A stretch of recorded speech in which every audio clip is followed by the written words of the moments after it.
الحمد لله وكفى والصلاة والسلام على عباده الذين اصطفى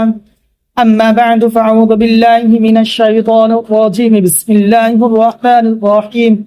عن أنس بن مالك قال رسول الله صلى الله عليه وسلم ألا أدلكم على دائكم ودوائكم ألا إن داءكم الذنوب ودواءكم الاستغفار صدق اللہ العظیم۔ میرے اور آپ کے پیارے آقا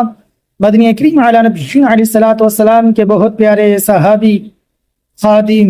حضور علی نبی علیہ الصلوۃ والسلام کی خدمت کرنے والے 10 سال حضور کی خدمت کرنے والے بہت ہی پیارے صحابی سیدنا انس بن مالک رضی اللہ تعالی عنہ حضور علی نبی علیہ الصلوۃ والسلام کی روایت نقل فرماتے ہیں کہ میرے اور آپ کے پیارے آقا مدنی کریم علی نبی علیہ الصلوۃ والسلام نے ارشاد فرمایا کہ میں تمہیں تمہارے مرض بیماری کے بارے میں نہ بتاؤں اور اس کی دوا نہ بتاؤں؟ تو غور سے سنو، تمہارا مرض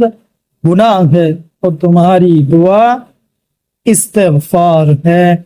اب ناظرین اکرام دیکھیں، میرے اور آپ کے پیارے آقا مدنی کریم علی نبی علیہ الصلوۃ والسلام کی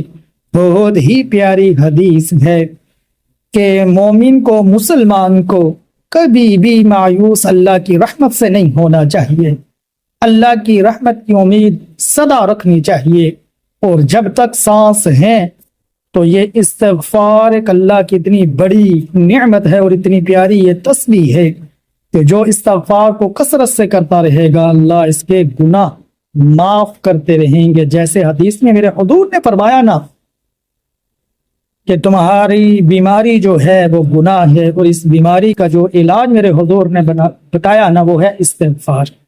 اب ناظرین اکرام، اللہ تبارک و تعالی ہم سب کو زیادہ سے زیادہ استغفار کرنے والا بنائے،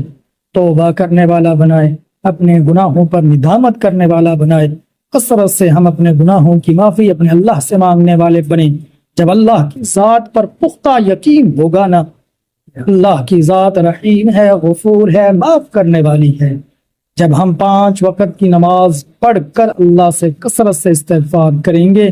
تو اللہ ہماری اس کثرت استغفار کی برکت سے ہمارے بڑے بڑے گناہ بھی معاف فرما دیں گے، ہماری توبہ کو بھی قبول فرمائیں گے، ہماری دعاؤں کو بھی قبول فرمائیں گے۔ اللہ ضرور ہمارے حالات پر بھی رحمت عطا فرمائیں گے، ہر طرح کے فتنے سے ہم سب کو محفوظ فرمائیں گے۔ سب سے پہلی بات ہے کہ ہم اپنے گناہوں پر ندامت کریں، معافی مانگیں اور اللہ کی رحمت کی طرف متوجہ ہوں، اللہ کی ذات کے اوپر پختہ یقین کریں، 5 وقت کی نماز کو مرد احباب باجماعت ادا کرنے والے بنیں، اور میری مائیں بہنیں گھر میں 5 وقت کی نماز کا اہتمام کریں اور کثرت سے استغفار کریں، تو انشاءاللہ اس عمل سے اللہ ہماری زندگی میں سکون بھی عطا فرمائیں گے، اطمینان بھی عطا فرمائیں گے، اور اپنی رحمتوں کا نزول بھی فرمائیں گے۔ ہر طرح کے فتنے شر سے اللہ ہم سب کی حفاظت فرمائیں گے، ضرور اللہ ہماری دعاؤں کو بھی قبول فرمائیں گے۔ تو کوشش کریں کہ کثرت سے استغفار صبح و شام ہم سب مل کر کرنے والے بن جائیں، تو انشاءاللہ اس کثرت سے استغفار کی برکت سے اللہ اپنی انوارات،